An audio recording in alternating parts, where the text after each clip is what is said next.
වේදනාව දැනෙන්නේ කැම නිසා නෙවෙයි, දත්වල සංවේදීතාවය නිසායි. විසඳුම නව සෙන්සිටිව් එක්ස්පර්ට් by සිග්නල්. තත්පර 30න් වේදනාවට සහනයක්. නැවත මතුවීම වැළැක්වීමට උපකාරී වේ. දත්වල සංවේදීතාවය නිසා ඇතිවන වේදනාව ඔබත් පරාජය කරන්න. නව සෙන්සිටිව් එක්ස්පර්ට් by සිග්නල්.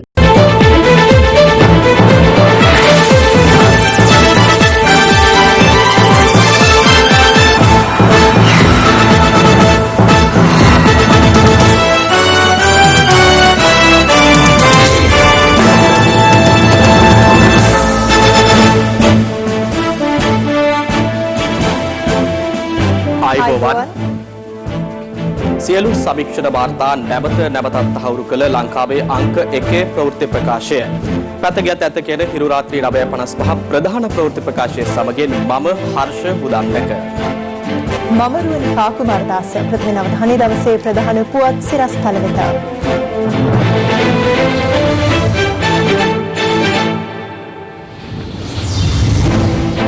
ඉදිරිපෑ කිහිපයේදී ප්‍රදේශ රැසකට තද වැසි. දිස්ත්‍රික්ක 5කට නාය යෑමේ අනතුරු ඇඟවීම.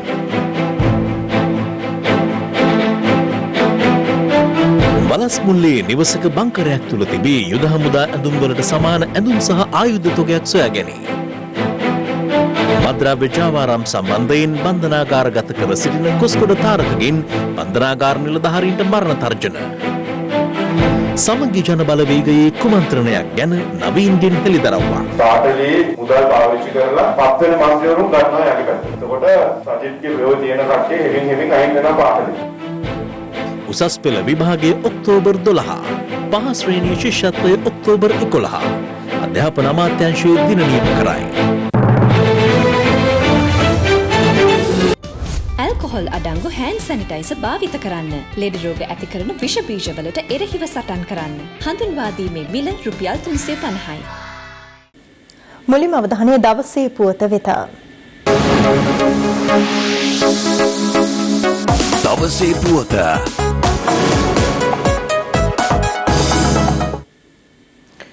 දිවයිනේ පළාත් 5කට බලපෑ ඇති අයහපත් කාලගුණක තත්ත්වය ඉදිරිපෑ 24 තුලද පවතින අතර ඇතැම් ස්ථානවලට මිලිමීටර් 150ට වැඩි තද වර්ෂාපතනයක් ඇතිවිය හැකි බව කාලගුණ විද්‍යා දෙපාර්තමේන්තුව පවසනවා. මේ අතර අයහපත් කාලගුණ තත්ත්වයේ හේතුවෙන් දිවයිනේ දිස්ත්‍රික්ක 5කට නායෑමේ අනතුරු ඇඟවීම් අද පෙරවරුවේ නිකුත් කෙරුණා.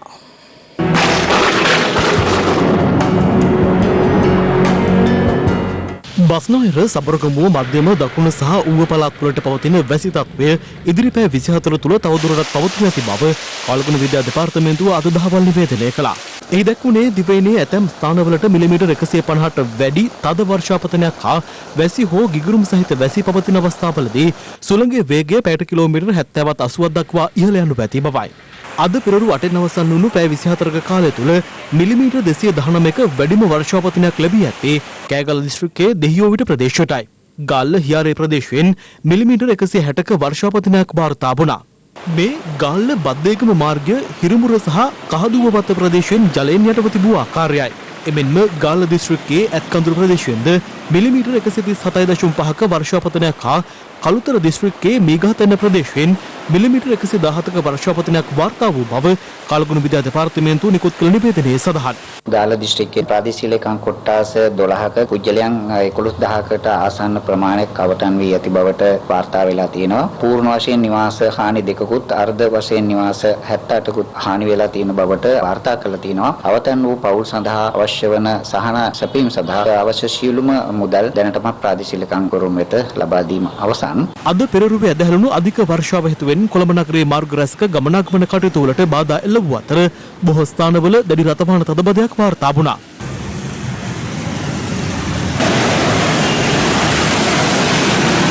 මේ කිරුළපන මල්සන්දිය සහ අපට ප්‍රදේශ කිහිපයක් අද දහවල් ජලයෙන් යටව තිබූ ආකාරයයි.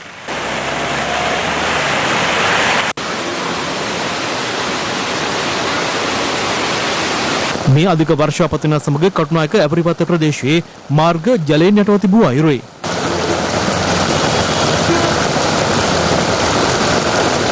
මේ අතර දක්ෂිණ අධිවේගී මාර්ගයේ මදුව සහ පින්නදුව අතර කොටසට පස්කණ්ඩියක් කඩා වැටීම හේතුවෙන් එම මාර්ගයේ කොළඹ දෙසට වන මන්තිරුවේ ගමනාගමන කටයුතු වලට අද පෙරරුවේ බාධා එල්ල වූ අතර පසුරුවන විට එය යථාර්ථයට පත් කිරීමට හැකි වුණා. වර්ෂාපතන සමග හටගත් සුළං හේතුවෙන් අම්බලන්තොට මල්කොලනිය ප්‍රදේශයේ නිවසක් මතට ගසක් කඩා වැටීමෙන් ඊට දැඩි අලාභහානි සිදුව තිබුණේ මේ ආකාරයෙන්. කලකුඩු විද්‍යා දෙපාර්තමේන්තුව පවසන්නේ දිවයිනට දකුණු දෙසින් වන මුහුදු ප්‍රදේශයේ සුළඟේ වේගය ක්ෂණිකව පැයට කිලෝමීටර් 70 සිට 80 දක්වා ඉහළ යාමට ඉඩ ඇති බැවින් එම ප්‍රදේශවල දීවර හා නාවික කටයුතු ලැබීමේදී අවධානයෙන් පසු වන ලෙසයි.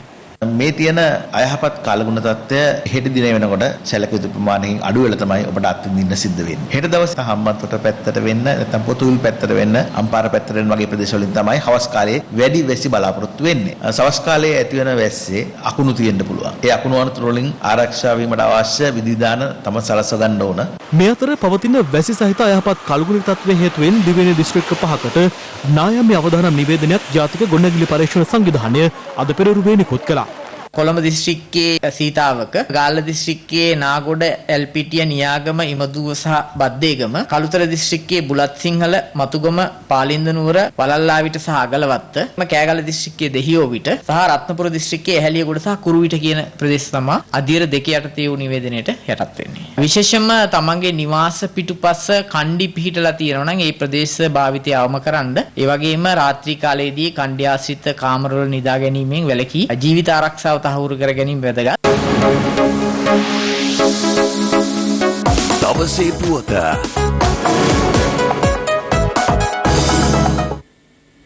COVID-19 වසංගතයේ සැලකිල්ලටගෙන අපොස උසස් පෙළ විභාගයේ ලබන ඔක්තෝබර් මාස 12 වෙනිදා සිට නොවැම්බර් 6 වෙනිදා දක්වා පැවැත්වීමට අධ්‍යාපන අමාත්‍යාංශය තීරණය කර තිබෙනවා.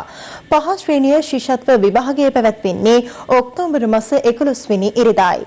මේ අතර COVID-19 වෛරසය ආසාදිතව සිටි පුද්ගලයන් 6 දෙනෙකු අද සුවය ලබා රෝහල් වලින් පිටව යාමත් සමග මෙරටදී COVID-19 වෛරසයෙන් පූර්ණ සුවය ලැබූ සංඛ්‍යාව 2041ක් දක්වා ඉහළ ගියා.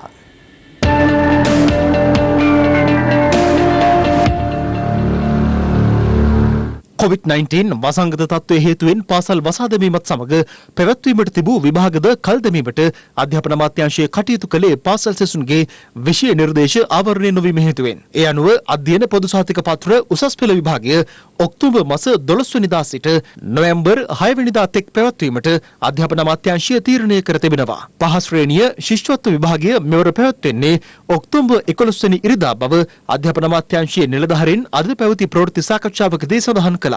මේට අමතරව මෙරට සියලුම පාසල් සඳහා දෙවන වාර නිවාඩුව ඔක්තෝබර් 9 වෙනි දින ආරම්භ වී නොවැම්බර් 14 වෙනිදාගෙන් අවසන් වන අතර තුන්වන පාසල් වාරය ආරම්භ වන්නේ නොවැම්බර් 16 වෙනිදායි. විභාගයට මුණ දෙන දරුවන්ගේ ගන්නන ගුරුවරුන්ගේ වල්පතුරුන්ගේ මතය විමසන්න අපි දීපඝාත සමීක්ෂණයක් කරා. ගරු ජනාධිපතිතුමා, අගමැතිතුමා, අධ්‍යාපන අමාත්‍යතුමාගේ දැඩි සැලකිල්ල මේ සඳහා යොමු වෙලා තිබුණා. අපි බලාපොරොත්තු වෙනවා මෙවර අපොස උසස් පෙළ විභාගයේ, ඒ වගේම පය ශිෂ්‍යත්ව විභාගයේ අපේ දරුවන්ට අභියෝගාත්මක වෙනදාට වඩා ප්‍රතිඵල ගන්න පුළුවන් අවස්ථාවකට උන්ට යන්න හැකි වෙයි කියලා. උසස් පෙළ අයදුම් කිරීම සඳහා 2019 අපේ සාමාන්‍ය පෙළ විභාගයේ ප්‍රතිඵල ලේඛනයක් මෞලික අපේක්ෂකයන්ට ඒ වගේම පාසල් අපේක්ෂකයන්ට ලබා ගන්න පුළුවන් වෙබ් අඩවි කෝට මාක් එකක් සහිත ප්‍රතිඵල ලේඛනයක්. ඒ ප්‍රතිඵල ලේඛනය ඕනෑම ස්ථානයකට ඉදිරිපත් කිරීමට හැකියාවක් තියෙන. නැවත මුදල් ගෙවා සහතික ලබා ගැනීම අවශ්‍ය වන්නේ නැහැ. මේ අතර ඊයේ දිනේ වාර්තා වූ COVID-19 ආසාදිතයන් 20 දෙනා අතරින් 9 දෙනෙකු සෞදි අරාබියේ සිට මෙරටට පැමිණ නිරෝධායනය වෙමින් සිටි පුද්ගලයන්. මේට අමතරව කන්දකාඩුව පුනරුත්ථාපන මධ්‍යස්ථානයේ ආසාදිතයෙකුගේ කහතුඩුව ප්‍රදේශයේ පදිංචි ආශ්‍රිතයන් 3 දෙනෙකුටද වෛරසය ආසාදිත වී ඇති බවට තහවුරු වුණා. එමෙන්ම කටාර් සිට මෙරටට පැමිණ නිරෝධායනය වෙමින් සිටි පුද්ගලයන් 3 දෙනෙක්, ඉන්දියාවේ සිට පැමිණි පුද්ගලයන් 2 දෙනෙක්, එක්සත් අරාබි එමිරාජ්‍යයේ සිට පැමිණ නිරෝධායනය වෙමින් සිටි 2 දෙනෙක් සහ පැල්මඩුල්ල ප්‍රදේශයේ පදිංචි කන්දකාඩුව පුනරුත්ථාපන මධ්‍යස්ථානයේ ආසාදිතයෙකුගේ ආශ්‍රිතයෙකුටද COVID-19 වෛරසය ආසාදිත වූ බවට තහවුරු කරගෙන ඇතැයි රාජ්‍ය ප්‍රවෘත්ති දෙපාර්තමේන්තුව සඳහන් කළා. මේ අතර කන්දකාඩු පුනරුත්ථාපන මධ්‍යස්ථානයේ ආරාධිත දේශකයෙකු ලෙස කටයුතු කළ රාගම පෞද්ගලික රෝහලක සේවය කළ හෝමාගම ජම්බුගස්මුල්ල ප්‍රදේශයේ පදිංචි පුද්ගලයෙකුට COVID-19 ආසාදිත බවට තහවුරු වීමත් සමග පසුගියදා ඔහුගේ පවුලේ සමාජිකයන් සහ ආශ්‍රිතයන් ස්වයං නිරෝධායනයට යොමු කිරීමට පියවර ගැනුණා. පසුව ඔහුගේ පවුලේ සමාජිකයන්ගේ සිදු කළ PCR පරීක්ෂාවේදී හෙළි වී ඇත්තේ අදාළ පුද්ගලයාගේ බිරිඳට සහ දරුවන් දෙදෙනාට වෛරසය ආසාදිත වී ඇති බවයි. ඒ අනුව මහජන සෞඛ්‍ය පරීක්ෂකවරුන් නොමැතිව ප්‍රදේශීය සෞඛ්‍ය වෛද්‍ය නිලධාරීන් සහ පොලිස් නිලධාරීන් එක්ව අදාළ පිරිස අංගොඩ බෝවන රෝග විද්‍යායතනයේ වෙත යොමු කිරීමට පියවර ගත්තා. මේ අතර පසුගියදා අනුරාධපුර රාජාංගනයේ යායපහ ප්‍රදේශයෙන් හමු වූ COVID-19 ආසාදිත 11 හැවිරිදි පාසල් දරුවාගේ අසල්වාසී නිවසේ කාන්තාවන් දෙදෙනෙකුට ඊයේ රාත්‍රියේ උණ රෝග ලක්ෂණ පෙන්눔 කිරීම හේතුවෙන් ඔවුන් ඒ සම්බන්ධයෙන් ප්‍රදේශීය මහජන සෞඛ්‍ය පරීක්ෂකවරුන් දැනුම්වත් කර තිබෙනවා. නමුත් ඔවුන් තවදුරටත් වර්ජනයේ නිරත වීම හේතුවෙන් ප්‍රදේශීය ග්‍රාම නිලධාරීවරයා සෞඛ්‍ය වෛද්‍ය නිලධාරීන් සහ ප්‍රාදේශීය සභාවේ සභාපතිවරයා ඇතුළු පිරිසක් එක්ව අදාළ කාන්තාවන් දෙදෙනා රෝහල්ගත කිරීමට පියවරගෙන තිබෙනවා.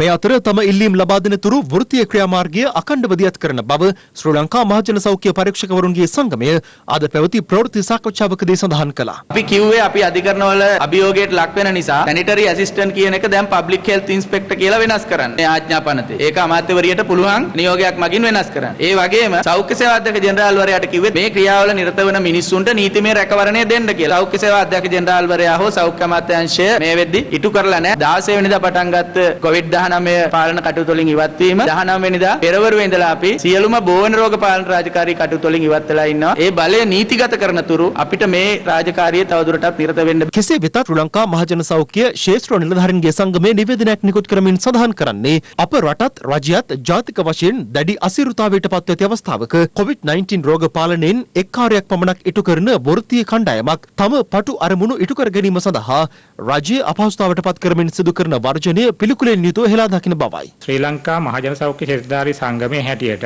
අපි තීරණය කළා තියෙන්නේ කිසිම විටකවත් කොරෝනා මර්ධන කාර්යයන් වලදී වෘත්තීමය ක්‍රියාමාර්ග වලට අවතීර්ණ වෙලා තියෙන කණ්ඩායමකට සහයෝගය දෙන්නේ නැහැ. අපි මේ රටේ ජනතාව වෙනුවෙන් අපි මුහුණ දීලා තියෙන තත්ත්වයෙන් ගොඩ ගන්න අපේ දායකත්වය කොන්දේසි විරහිතව අපිට දෙන්න සිද්ධ වෙලා තියෙනවා. අපිට සෞඛ්‍ය දෙපාර්තමේන්තුවෙන් පවරන ඕනෑම වගකීම් සහගත කාර්යභාරයක් ඉටු කරන්න අපි ඉදිරිපත් වෙනවා. මේ වන විට මෙරටින් වාර්තා වන නවතම COVID-19 තත්ත්වයයි.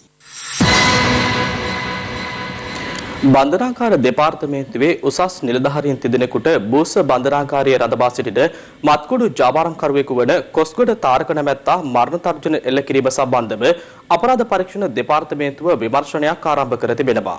මේ අතර පොලිස් මද්ද්‍රව්‍ය නාශක කාර්යාංශය භාරයේ තිබූ තවත් හෙරොයින් සහ අයිස් මද්ද්‍රව්‍ය තොගයක් අපරාධ පරීක්ෂණ දෙපාර්තමේන්තුව රජයේ රස පරීක්ෂකවරයා වෙත අද බාර දුන්නා.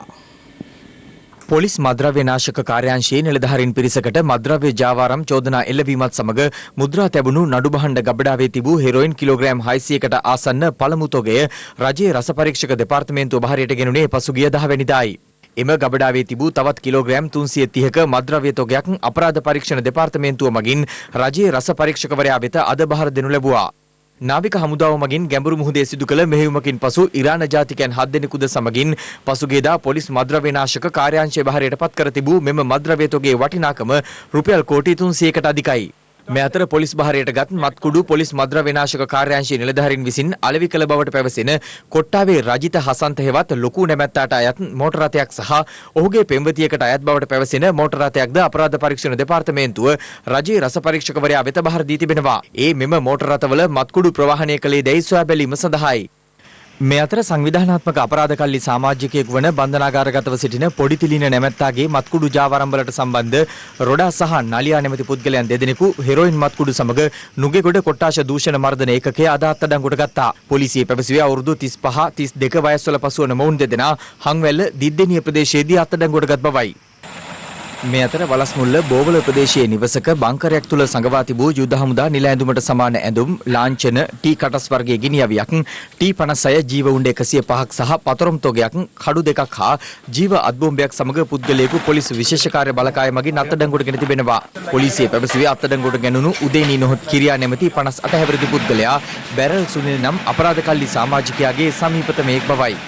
මේ අතර බන්ධනාගාර දෙපාර්තමේන්තුවේ උසස් නිලධාරීන් 30 දෙනෙකුට බූස්ස බන්ධනාගාරයේ රඳවා සිටින මත්කුඩු ජාවාරම්කරුවෙකු වන කොස්ගොඩ තාරක නැමැත්තා මරණ තර්ජන එල්ල කළ බව කියන සිද්ධියක් සම්බන්ධයෙන් අපරාධ පරීක්ෂණ දෙපාර්තමේන්තුව විමර්ශනයක් ආරම්භ කර තිබෙනවා. කොස්ගොඩ තාරක ඇතුළු බූස්ස බන්ධනාගාරයේ රැඳවියන් කිහිප දෙනෙකු පසුගියදා සිරමැදිරියෙන් පිටත සිටින වේලාව වැඩි කරන ලෙසට ඉල්ලමින් ආහාර වර්ජනයක නිරත වූ අතර බන්ධනාගාර නිලධාරීන් පිරිසක් ඒ සම්බන්ධව සොයා බැලීමට බූස්ස බන්ධනාගාරය වෙත ගොස් තිබුණා. එහිදී අදාළ රැඳවියන් සමග නිලධාරීන් වෙන වෙනම සාකච්ඡා කර ඇති අතර කොස්ගොඩ තාරක එම අවස්ථාවේදී මට තුවක්කු තියෙනවා, මට මිනිස්සු ඉන්නවා, මගේ ජාලය ක්‍රියාත්මකයි, ඉහළ සිට පහළ දක්වාම ඝාතනය කරනවා යනුවෙන් මරණ තර්ජන එල්ල කර ඇති බව ජ්‍යෙෂ්ඨ බන්ධනාගාර නිලධාරියා සඳහන් කළා. ඉදිරි දෙවසර තුළ ගම්මිරිස් අස්වැන්න සඳහා ඉහළ මිලක් ලබා ගැනීම ඉලක්ක කර ක්‍රියාමාර්ග ගන්නා ලෙස ජනාධිපති ගෝඨාභය රාජපක්ෂ මහතා අද අදාළ නිලධාරීන්ට උපදෙස් ලබා දුන්නා. ඒ ගම්මිරිස් මිල පහළ යාමෙන් ගොවින් මුහුණ දී ඇති ගැටලු සම්බන්ධයෙන් ජනාධිපති කාර්යාලයේ පැවති සාකච්ඡාවකදී මෙම සාකච්ඡාවේදී අනාවරණ කරුණේ පසුගිය වසර කිහිපය තුළ අඩු ගුණාත්මක අගයකින් යුතු ගම්බිරිස් වියට්නාමයෙන් ගෙන්වා දේශීය ගම්බිරිස් සමග මිශ්‍ර කර ලෝක වෙළඳපොළට ප්‍රතිඅපනයනය කිරීමෙන් මෙරට ගම්බිරිස් වලට ඇති විදේශීය ඉල්ලුම ශීඝ්‍රයෙන් පහත වැටුණු බවයි. තමා බලයට පත්වීමෙන් අනතුරුව ගම්බිරිස් ආනයනය සම්පූර්ණයෙන්ම නතර කළ බවත් ඒ අනුව ගුණාත්මක බවින් ඉහළ ගම්බිරිස් අපනයනයට නැවත අවස්ථාව උදා වී ඇති බැවින් සියලු තානාපති කාර්යාල හරහා මේ පිළිබඳ ගැලුම්කාර රටවල් දැනුවත් කළ යුතු බව ජනාධිපතිවරයා පෙන්වා දුන්නා. ඊපදෙනයි පොළ ගම්බිරිස් සම්මේ විකුණන කියනෝම කියන්නේ රුපියල් 400යි 450යි කියන නකාව. ඒ කියන්නේ පොළ ගම්බිරිස්නේ බොහොම කීප දෙනෙක් තමයි කියන්නේ අමු ගම්බිරිස් වෙනවා. මේක ප්‍රොසෙසින් සෙන්ටර්ස් තියෙනවා නම් ඇයි තාම මිල අඩු වෙලා තියෙන්නේ? වියට්නාමයෙන් ගෙන්නනකට ඒක අපි ඒගොල්ලොත් ක්ලියර් කරන්න ඕන. ෆොරින් මිනිස්ටර් කෙනෙක් කරන්න ඕන දැන්. ඒගොල්ලෝ ඒකට ඇක්ෂන් එකක් ගන්න. කුරුණෑගල නගරයේ පෞරාණික නටබුන් විනාශ කිරීම සම්බන්ධයෙන් සියලු දෙනාට තරාතිරම නොබලා නිත්‍යානුකූලව කටයුතු කරන බව අග්‍රාමාත්‍ය මහින්ද රාජපක්ෂ මහතා පවසනවා. මොනරාගල බඩල්කුඹුර ප්‍රදේශයේ පැවති ජනහමුවකට එක්වෙමින් අග්‍රාමාත්‍යවරයා මේ බව සඳහන් කළා. මෙවර මහමැතිවරණයේදී ශ්‍රී ලංකා පොදු ජන පෙරමුණේ ජයග්‍රහණය තහවුරු කිරීමෙන් ජනහමුවක් අග්‍රාමාත්‍ය මහින්ද රාජපක්ෂ මහතාගේ ප්‍රධානත්වයෙන් ඊයේ පස්වරුවේ පැවැත්වුණේ මොනරාගල බඩල්කුඹුර ප්‍රදේශයේදී. මහා ආර්ථික විශේෂඥ මම ප්‍රේමදාසගේ පුතා මම රැට එනවා ඇවිල්ලා දනෙල්ලෙන් සැපද කියලා බලනවා. ඒකින්ද සැප ගන්න කට්ටිය කරුණාකරලා දොරවල් වහගෙන සැප ගන්න ජනෙල්. එයා ඇවිල්ලා රැට බලන්න ගියොත් හරි කරදරයක් වෙනවා. අර බොත්තම් තද ගොන්නකොට මිඩ්වයිෆ් වෙනවනේ. ඉන්නගේ ගෙදරට නම් එන එක නෑ මිඩ්වයිෆ් අවශ්‍ය වෙන්නේ නෑ. එතුමා කතා කරන තරමට අපිට හොඳයි. ගොඩනැගිල්ලක් කැඩුවා කියලා පුරාවස්තුවක් කලබලයක් කරා. කවුද මේ කලබල කරපු කට්ටිය? සජිත් ප්‍රේමදාස මහත්තයා එහි ඉන්න විම්පික මෙතන පුරාවස්තුවක් ඉතුරු කරේ නැහැ. නිදානයක් ඉතුරු කරේ නැති අය ටික අද කෑ ගහන්න පටන් අරන්. මේ පුරාවස්තු ආරක්ෂා කරන්න මිනිහට ඉස්සෙල්ලා අපි තමයි පටන් ගත්තේ. මුදුමහා විහාරය ආරක්ෂා කරන්න වැඩින් පටන් ගත්තේ අපි. විජිතපුර බුඩෝසර් කරන වෙලාවේ. එතකොට ඇමති කවුද? සජිත්. ඔය එක්කෙනෙක්වත් කතා කරේ නෑ. යම් කිසි කෙනෙක් වරදක් කරලා තියෙනවා නම් යා මේ මිනිහා වේවා කාගේ මිනිහා වුණත් නෑයා වුණත් නොයායා අනිවාර්යෙන්ම උට නීත්‍යානුකූලව කටයුතු කිරීමට පියවර ගන්නවායි කියන එක නම් අපි පැහැදිලිව කියන්න ඕන. මේ අතර අග්‍රාමාත්‍ය මහින්ද රාජපක්ෂ මහතා අද පෙරවරුවේ කතරගම කිරිවෙහෙර චෛත්‍ය රාජානන් වැඳ පුදාගෙන ආශිර්වාද ලබා ගත්තා. එහිදී අග්‍රාමාත්‍යවරයා කිරිවෙහෙර රජමහා විහාරාධිපති පූජ්‍ය කොබ්බවක ධම්මින්ද හිමියන් බැහැදක උන්වහන්සේගේ සුවදුක් විමසා සිටියා. අනතුරුව රුහුණු කතරගම මහා දේවාලයේ පැවති ආශිර්වාද පූජාවකටද අග්‍රාමාත්‍යවරයා සහභාගී වුණා. කුරුණෑගල රාජ්‍ය සභා මණ්ඩපයේ කඩා දැමූ සිද්ධියට එය ඉදිකළ රජුට වරද පැවරීමට වත්මන් රජයේ පියවර ගනු ඇතැයි එක්සත් ජාතික පක්ෂ නායක රනිල් වික්‍රමසිංහ මහතා පවසනවා. ඔහු මේ බව සඳහන් කළේ කොළඹ මහජන පුස්තකාල ශ්‍රවණාගාරයේ අද පැවති උත්සවයකදී. සෝමදාස අබේවික්‍රම ශූරයන් විසින් රචනා කළ තොටගමුවේ ගුණවර්ධන වික්‍රමසිංහ පරපුර කෘතිය එළිදැක්වීම අද පස්වරුවේ පැවැත්වුණේ කොළඹ මහජන පුස්තකාල ශ්‍රවණාගාරයේදී.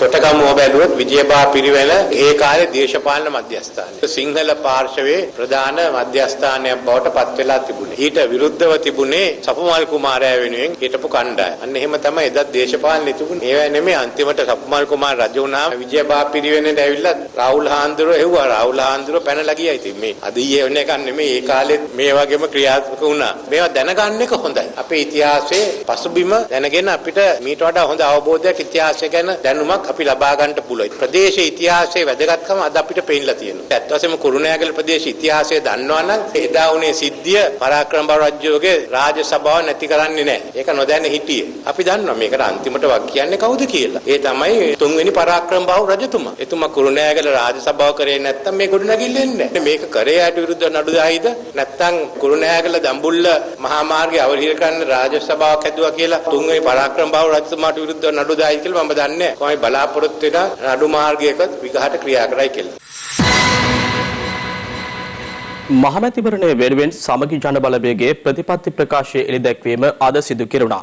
ඒ පක්ෂයේ නායක සජිත් ප්‍රේමදාස මහතාගේ ප්‍රධානත්වයෙන්. එහිදී සජිත් ප්‍රේමදාස මහතා සඳහන් කළේ ඒකීය ශ්‍රී ලංකාවක් තුළ 13 වන ව්‍යවස්ථා සංශෝධනය හරහා බලය බෙදීමට කටයුතු කරන බවයි.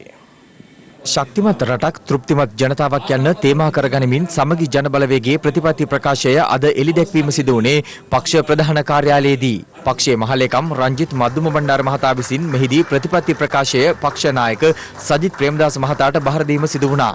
තුන්කල් දැක්ම 20 වැදෑරුම් ක්‍රියාපිළිවෙතකින් සහ සැමට හෙටක් සුරකිමු රටක් ආර්ථිකයට නවමානයක් දිවි මගට අභිමානයක් යටතේ කරුණු 33කින් මෙම ප්‍රතිපත්ති ප්‍රකාශය සමන්විතයි. ප්‍රජාතන්ත්‍රවාදී ඉතිහාසයේ පුරාවටම සෑම මැතිවරණ සමයකම අපි දැකලා තියෙනවා විවිධ ප්‍රතිපත්ති ප්‍රකාශන නිකුත් වෙනවා. රාජ්‍ය බලය ලැබුණු අවස්ථාවකදී කොතෙක් දුරට මේ ප්‍රකාශිත ප්‍රතිපත්තිය ක්‍රියාත්මක වෙනවද කියන එක සොයා බැලුවොත් අපිට දකින්නට තිබෙනවා ඉදිරිපත් කරන වැඩසටහන් රාජ්‍ය බලය ලැබුණයින් පසුව ක්‍රමිකව අමතක කිරීම. අපි ප්‍රශ්න විසඳන්නන් හැටියටයි ඉදිරිපත්. We are problem solvers. Corona වසංගතය නිසා සෑම ශාස්ත්‍රයකම අභියෝග රසක් නිර්මාණය වෙලා. මේ නිර්මාණය වුණු අලුත් අභියෝගවල අලුතෙන් හිතලා නිර්මාණශීලීව අපේ ප්‍රතිපත්තීන් සකස් කර ප්‍රශ්නවලට විසඳුම් ලබා providing solutions to problems.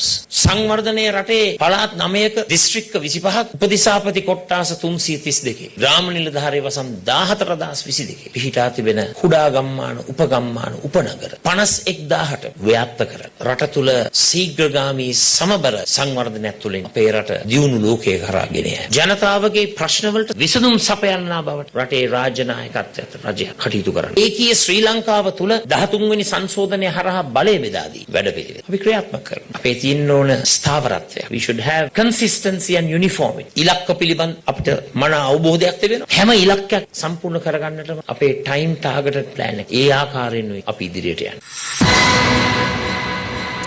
Sajith පාර්ශවයේ පිරිස් තම පැත්තට බිලිබා ගැනීම පාර්ලි චම්පික රණවක මහතාගේ යටි අරමුණ වී ඇති බව එක්සත් ජාතික පක්ෂ ජාතික සංවිධායක නවීන් දිසානායක මහතා පවසනවා. දේශපාලන වේදිකාවේ උණුසුම් අදහස් කිහිපයක් දැන්.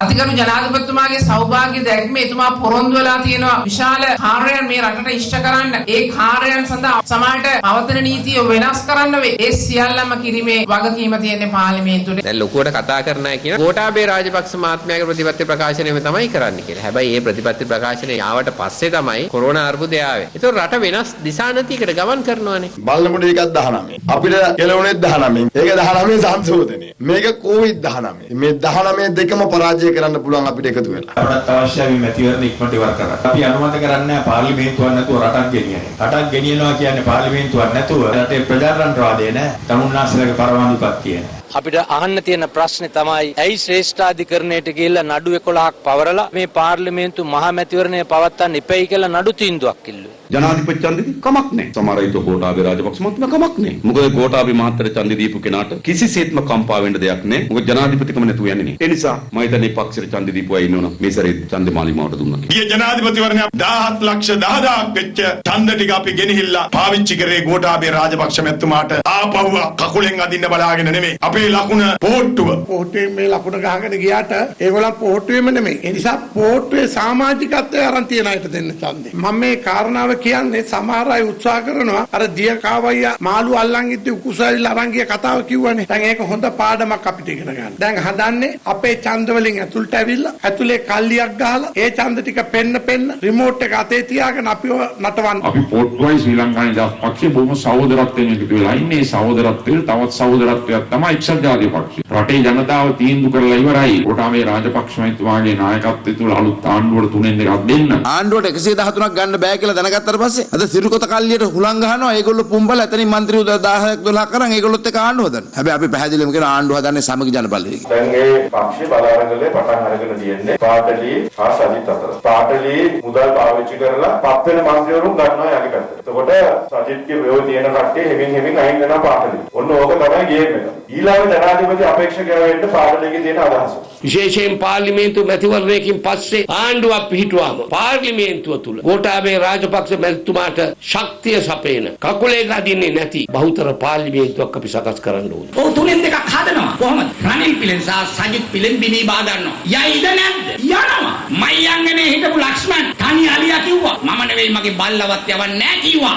කීප එක බල්ලා ගෙදර තියලා මිනිහා ගියේ නැද්ද? මොකාද බල්ලා? නොතේරෙන ප්‍රශ්න ගියා.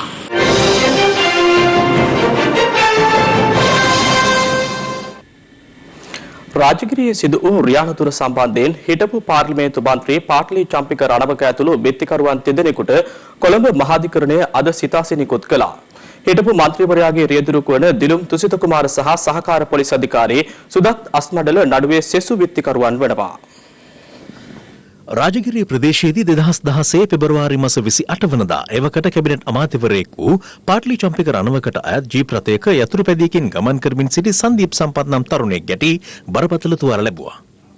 සිද්ධිය සම්බන්ධයෙන් කොළඹ අපරාධ කොට්ටාසේ යලි විමර්ශනයක් ආරම්භ කළ අතර පාටලි චම්පික රණවක පසුගිය වසරේ දෙසැම්බර් 19 වනදා අත්අඩංගුවටගෙන රක්ෂිත බන්ධනාගාරගත කෙරුණා. එම විමර්ශනයට අදාළව නීතිපතිවරයා විත්තිකාර හිටපු පාර්ලිමේන්තු මන්ත්‍රී පාටලි චම්පික රණවක දිලුම් තුසිත කුමාර සහ එවකට වැලිකඩ පොලිසියේ ස්ථානාධිපති ලෙස කටයුතු කළ සහකාර පොලිස් අධිකාරිය සුදත් අස්මණ්ඩලට එරෙහිව පසුගිය දසවනදා කොළඹ මහාධිකරණය හමුවේ අධිචෝදනා පත්‍ර දෙකක් ගොනු කරනු ලැබුවා. පළමු චෝදනා පත්‍රය යටතේ පළමු විත්තිකාර පාටලි චම්පික රණවකට එරෙහිව අපරීක්ෂාකාරී හා නොසැලකිලිමත් ලෙස ක්‍රියා කරමින් පුද්ගලයෙකුට බරපතල තුවාල සිදු කිරීම සම්බන්ධයෙන් චෝදනා ගොනු කෙරුණා. දෙවැනි අධිචෝදනා පත්‍රය යටතේ පාටලි චම්පික රණවක දිලුම් තුසිත කුමාර සහ සුදත් අස්මණ්ඩල යන විත්තිකරුවන් දෙදෙනාට එරෙහිව අධිචෝදනා 16ක් ගොනු කර තිබෙනවා. ඒ අතර රථයේ පැදවූයේ දිලුම් තුසිත කුමාර යන අය බව ඇඟවීමට බොරු සාක්ෂි සෑදීම සඳහා කුමන්ත්‍රණය කිරීම පාටලි චම්පික රණවක නිත්‍යානුකූල දඬුවමින් ආරක්ෂා කිරීම සඳහා සාක්ෂි අතුරුදන් කිරීමට කුමන්ත්‍රණය කිරීම සම්බන්ධයෙන් වන චෝදනා ඇතුළත්. දිලුම් තුසිත කුමාර යන අයට පෞද්ගලිකව ගොනු කර ඇති චෝදනාව වනුයේ පාටලි චම්පික රණවක වරදක් කර ඇති බව දැනම මහේස්ත්‍රාත් අධිකරණයට සාවාද්‍ය වරද කියාපෑමක් සිදු කිරීමයි. සහකාර පොලිස් අධිකාරිය සුදත් අස්මණ්ඩලට පාටලි චම්පික රණවක නිත්‍යානුකූල දඬුවමින් ආරක්ෂා කිරීම සඳහා වැරදි වාර්තාවක් මහේස්ත්‍රාත් අධිකරණයට ඉදිරිපත් කිරීම පිළිබඳ චෝදනා ගොනු කර තිබෙනවා.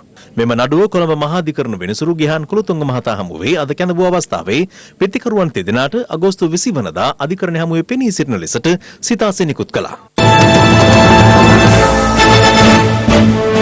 සෙවණකල ජනරණයේදී බාහිරින් පැමිණි පාර්ශ්වයක් විසින් තමාට විරෝධය පළ කිරීම පිළිබඳව එම ප්‍රදේශයේම කම්පාවට පත්ව සිටින බව හිටපු පාර්ලිමේන්තු මන්ත්‍රීවරයෙකු වන ජගත් පුෂ්පකුමාර මහතා පවසනවා.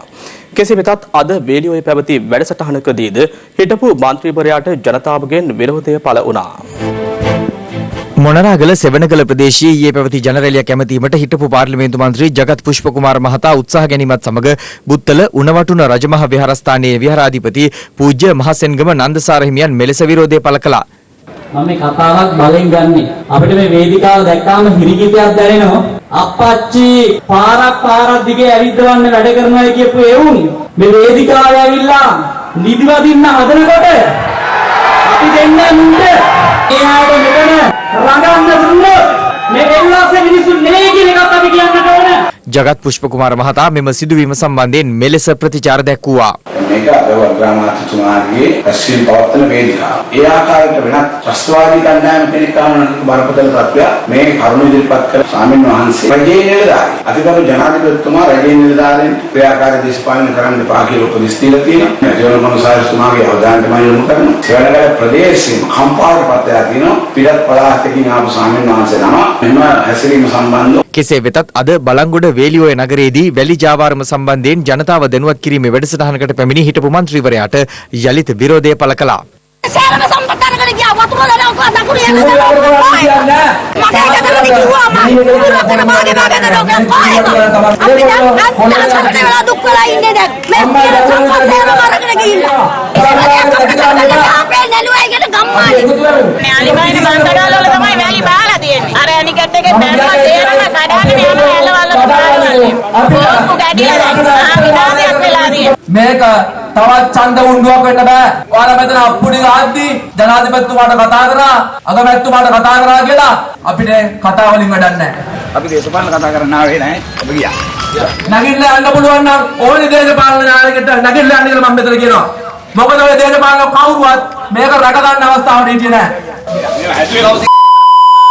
මේ විනාශයට ජන ජීවිතය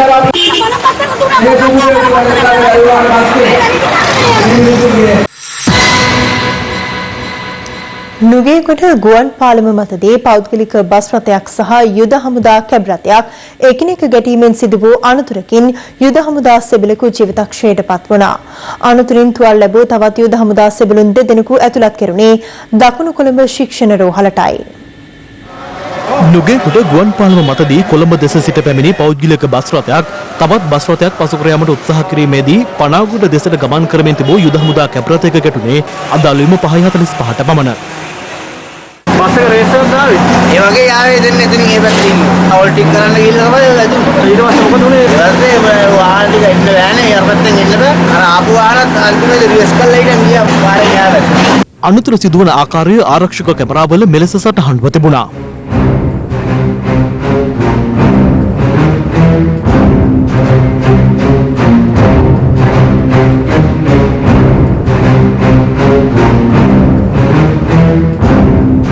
අනුතර සිදුවන අවස්ථාවේ කැබරතේ යුද හමුදා සෙබළුන් තිදෙනෙකු ගමන් කර ඇති අතර අනුතුරින් එහි රියදුරු ලෙස කටයුතු කළ යුද හමුදා සෙබලා ජීවිතක්ෂයට පත් වුණා.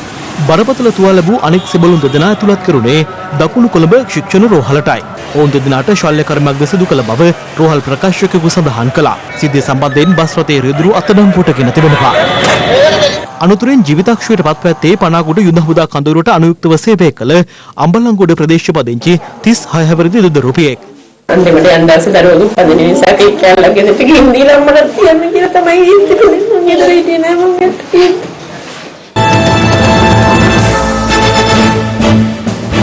දැන් තවත් දේශීය පුවත් කිහිපයක් සමගින් රටවටා හිරු. රටවටා හිරු. නාවලපිටිය මාපකන්ද ප්‍රදේශයේදී දඩයම්කරුවන් විසින් ඇට වූ මද්දකට හසු වීමෙන් මියගිය කඳුකර කොටි දේනුවකගේ සිරුරක් සොයාගෙන තිබෙනවා.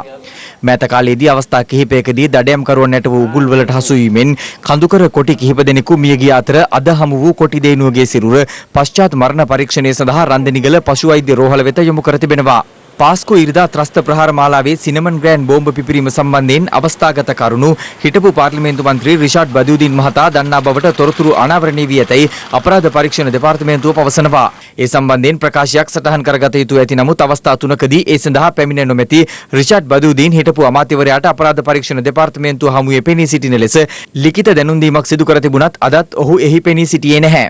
මේ අතර මැතිවරණ කොමිෂන් සභාව වැඩබලන පොලිස්පතිවරයා වෙත ලිපියක් යොමු කරමින් පවසා ඇත්තේ පිළිගත් දේශපාලන පක්ෂයක නායකයෙක් වන රිෂාඩ් බදියුදීන් මහතා නිරන්තරයෙන් අපරාධ පරීක්ෂණ දෙපාර්තමේන්තුව වෙත කැඳවීම හේතුවෙන් ඔහුගේ මැතිවරණ ව්‍යාපාරයට බාධා එල්ලවන බවට පැමිණිලි කර ඇති හේයින් ඔහු සම්බන්ධයෙන් සිදු කරන විමර්ශන මැතිවරණය අවසන් වන තුරු කල් තබන ලෙසයි.